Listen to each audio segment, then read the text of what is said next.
Let me think. It's stuck. Baggins is stuck. I got nightmares in my head, I fear thoughts build up until I can't hear. My mind fills up into a creature, and it haunts me somewhere much deeper. I got nightmares in my head, I fear the thoughts build up until... Hello and a warm welcome to True Crime Rocket Science, the most authentic voice in true crime. In the previous analysis, we tried to solve the riddle of time. And what I said was, if we try to reconcile all of the admittedly messy data, we seem to come upon a time of death at approximately 6 p.m. with a margin of error of approximately half an hour. Now, we know that there were canine searches in and around apartment 5A. What is very misunderstood, even underestimated, not even everyone knows this, was that they actually found cadaver traces in the veranda area outside the parents' bedroom, as well as in the garden area directly under the veranda. And so, taking our cue from Detective Amaral's book, The Truth of the Lie, we're going to try and figure out what likely happened to Madeleine, certainly based on this particular scenario, and whether his scenario can possibly be improved in any way. Before we get to that, if you haven't subscribed to the channel, please do. Welcome to the many of you who have subscribed. Bear in mind, I'll be doing a live stream on the Jennifer Dulos trial. There's a very interesting part that's coming up where the nanny is talking about her knowledge of the affair, which led to the murder a couple of months later.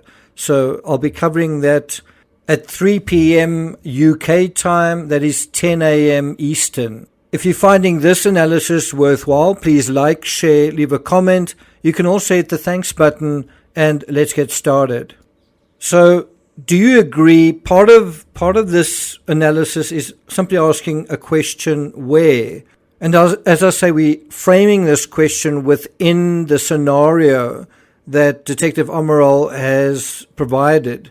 And so if you think about the question of where, so let's say the when is somewhere between 6 p.m. and 6:30 p.m., where something strange begins to take place. We're going to look at what Detective Amaral says about this period, but beyond that, if we had to, let's say you actually found Madeleine McCann, her remains, at, let's say, Robert Murat's house. What would that tell you? Well, it would tell you that he was involved in her death, wouldn't it? What if Madeleine McCann's remains were found Pamela Fenn's home, the upstairs neighbor? What would that suggest? Well, it would suggest that something happened in that apartment and the person who lived there likely had something to do with it, right?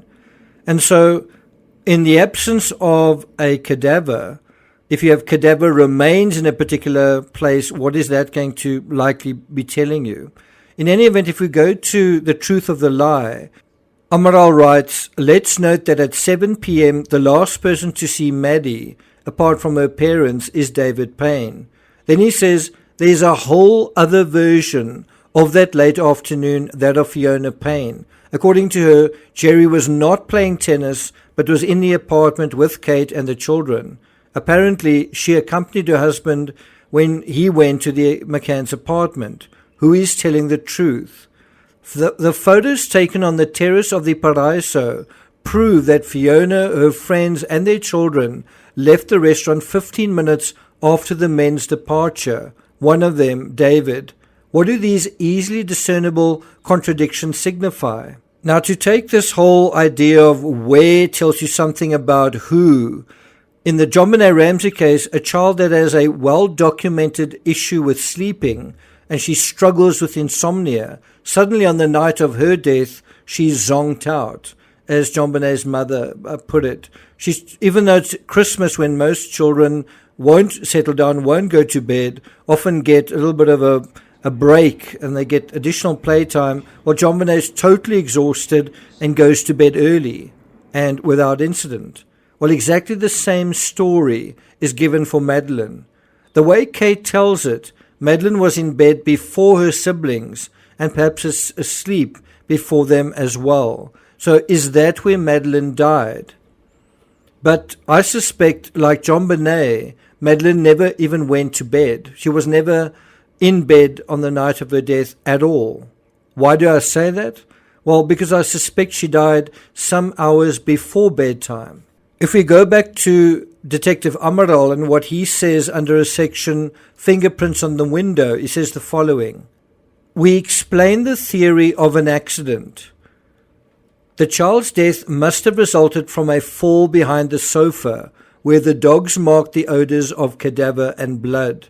These are Amaral's words. He goes on to say, the theory is simple and based on evidence in our possession. The parents would have pushed the sofa away from the window as a safety precaution because the window opened easily and it was situated, remember, 3 meters above the outside pavement. When Gerald went to the apartment at around 9 p.m. to check on his children, when he used the toilet and then left, Madeleine might have woken up, hearing her father's voice coming from the street outside. She may have tried to reach the window by climbing on the sofa, and she could have fallen behind it. Now, Detective Amaral provides this interesting contention for Madeleine climbing onto a couch and falling. Now, we do need to account for an injury of some kind, some injury where blood is shed.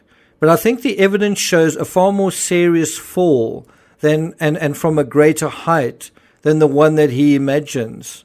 I think from the balcony onto the veranda below, remember it's got a cruel, sharp-edged, curving boundary underneath it. If Madeleine did fall down there close to dusk, the bougainvillea possibly prevented her from being seen via line of sight.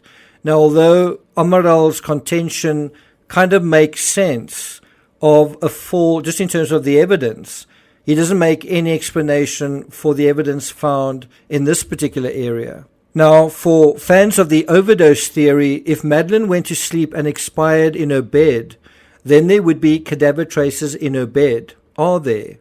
There are no cadaver traces in her room except on Cuddle Cat, and it's possible that Cuddle Cat was perhaps taken from wherever Madeleine was and placed in her bed to make it look like final proof of life, also to make it look like that was where she was last alive. Now, what do we know about Madeleine's temperament, what Madeleine was interested in, some sort of aspect to her child psychology when she was on this holiday? Well, there's a photo of her playing on a jungle gym type apparatus close to the tapas bar, a small structure with stairs.